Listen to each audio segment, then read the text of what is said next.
This is the Hidden Killers podcast with Tony Brueski. All this week, I am talking with Dr. Katherine Ramsland. Dr. Katherine Ramsland, as you may know if you're a follower of true crime, wrote the book on Dennis Rader, the BTK Killer, his autobiography, in fact. She spent many years communicating back and forth with Dennis, gaining an insight unlike anyone else into the mind of one of the most notorious serial killers alive today. This week, we're going in to her mind to learn about the experiences that she had while working with Dennis Rader at that time and all the way up to today, trying to better understand the mind of a killer. Join me all this week for parts 1 through 5 of my conversation with Dr. Katherine Ramsland right here on the podcast. Were you surprised by the codes, by the challenge that he put up right away? Is that something that you were expecting or not expecting in Dennis at that time? Well, I kind of was expecting it because the person he had worked with before kind of prepared me for, that I'll have a code name. She has a code name. Sure. Anyone he talks to. So there's this filter you have to go through, and it was fine. Didn't really surprise me. It was just like, it's different. Yeah. And I wanted to see what that was about. How did you go into the conversation? Obviously, there's a lot of information, a lot of different areas to explore with someone like him. Where did you begin to kind of take that journey of hearing things from his own mind, from his own perspective? Well, I believe he has hypergraphia, which is a excessive rating. Okay. So that was a good thing and a bad thing, because it was a good thing because he would fill pages and pages of details up the page, down the page, every which way.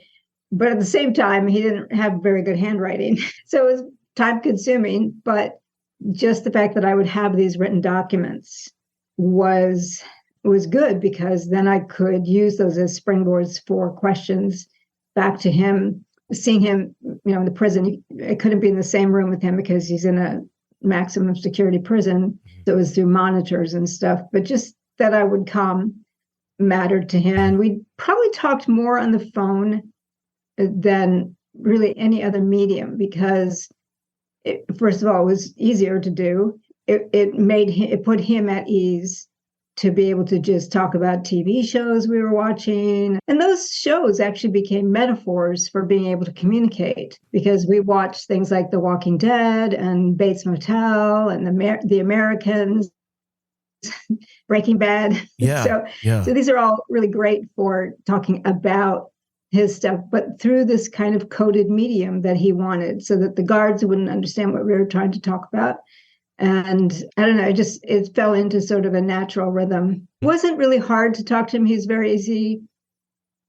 He was respectful, which I can't say for other serial killers. Sure. I mean, I've talked to others who have been respectful, but I also know about some who violate. If you set parameters, don't call me after 9, they'll call you at midnight. Yeah.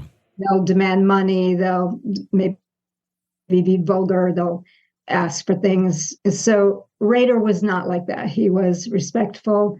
He appreciated what I was trying to do. He read some difficult things. I sent a couple of books that I wanted him to read and think about and comment on regarding his own case. And he made his way through them.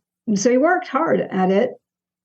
And I just think I was probably fortunate to work with someone who is willing to. Certainly he's a spin doctor, sure, like many psychopathic types of people are. He wanted me to think certain things of him, and I know I didn't see everything. He might show somebody else, for example, but I heard enough about him through other people to get, I think, a pretty full picture of who he was. What were some of the writings that you sent him that he had some difficulty working through, but ultimately did? How did those things affect him, and how did those conversations go? Maybe the hardest one, and so they didn't all get through, by the way. The Sure. prison did stop some, even though they were academic books. He read Adrian Raine's think it was The Anatomy of Violence. I think that's the name of it. Okay. Adrian Rain is one of the predominant forensic psychologists researching violence, and in particular through brain scans. So that book was about a lot of the neuropsychology and neuropsychiatry that's been done over the past couple of decades. And Rain was one of the earliest people to actually study this and studied violent kinds of factors in childhood. So I wanted Rader to read some of this. And one of the things that really struck him, Adrian Rain talks a lot about a serial killer named Randy Kraft. And Randy Kraft and Dennis Rader have a lot of things in common. So, Rader's narcissistic. So anything that he reads that's going to stand out to him as something he wants to talk about is going to be about him in some way. So he would skip things that were like, who cares? But those things that really struck him as relevant to his own situation, then he would read that. But it took him probably 2 years to read that book. But he made his way through it. I think I sent him a few magazine articles or academic articles. It was hard to get books through. That was harder. Yeah. But if I didn't get the books through, I could talk to him about some of it. And he actually watched the entire series on the brain that was on PBS at the time.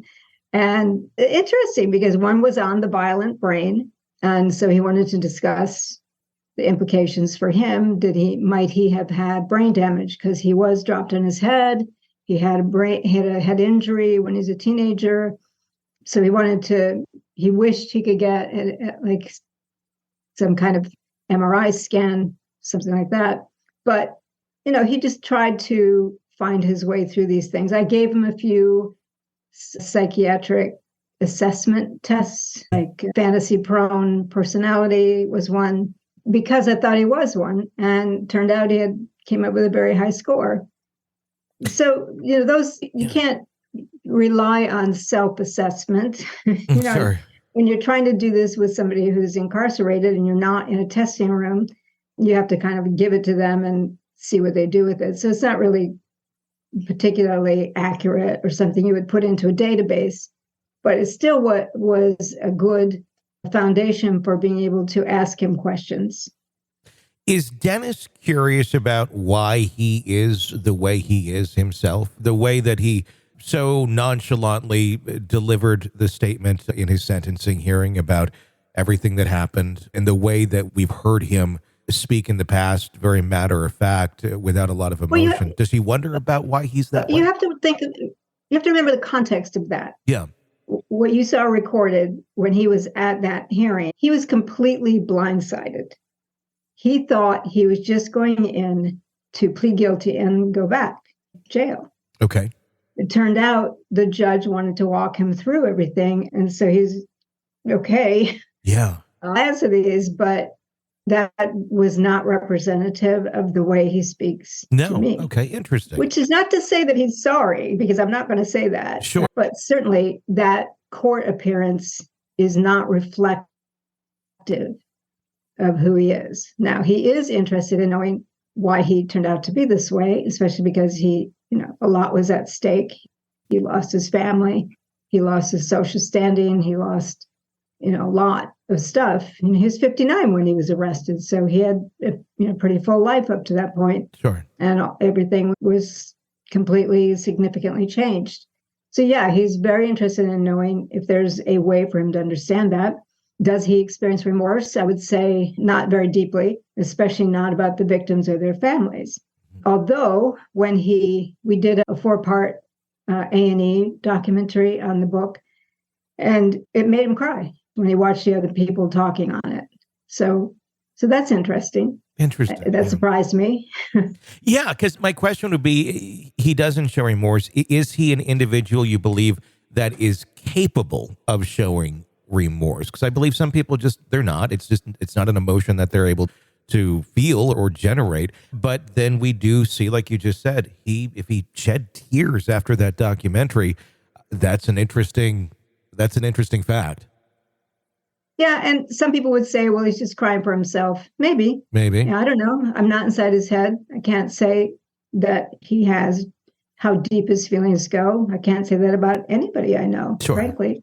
So the points at which he became emotional were points at which people were talking about the impact, the horrible impact in their life of losing their loved ones. So is that remorse? Maybe. Is he regretful? Absolutely. Does he have remorse about hurting his family? Yes, he does. How interesting. And it makes you wonder, is he relating to those moments when people are talking about that because of his own loss of his own family? Is it reminding him of that? Or is he feeling it for what happened to the other people? That's kind of the question. Is it more of a narcissistic, I'm feeling this and because I'm thinking about my own situation, not necessarily what I did to others? It's not possible to know that, in part because, some of the brain work, the brain scans that we are doing show differences in, first of all, the psychopathic brain. Secondly, the violent brain. So put violence and psychopathy together. In fact, most psychopaths are not violent or criminals. Those that are, Rader might qualify, in which case it does look as if their emotionality is fairly superficial. They know the words, not the music. As Robert Hare would say, he's the person who made the psychopathy checklist, which is a diagnostic instrument. So that's the sense of it. But you know what? I'm not in their head. I don't know how deep it goes, and I don't think anybody knows. There's more to come in my conversation with Dr. Katherine Ramsland about the BTK Killer, Dennis Rader. Press subscribe so you don't miss any of our 5-part series here on the podcast. I'm Tony Brueski. Stay with us. This is the Hidden Killers Podcast. Want more? Start binging on all of our true crime podcasts right now through Apple Podcasts and get an ad-free experience when you sign up to be a True Crime Today Premium Plus member exclusively on Apple Podcasts. More of the Hidden Killers Podcast dropping soon. Press subscribe now.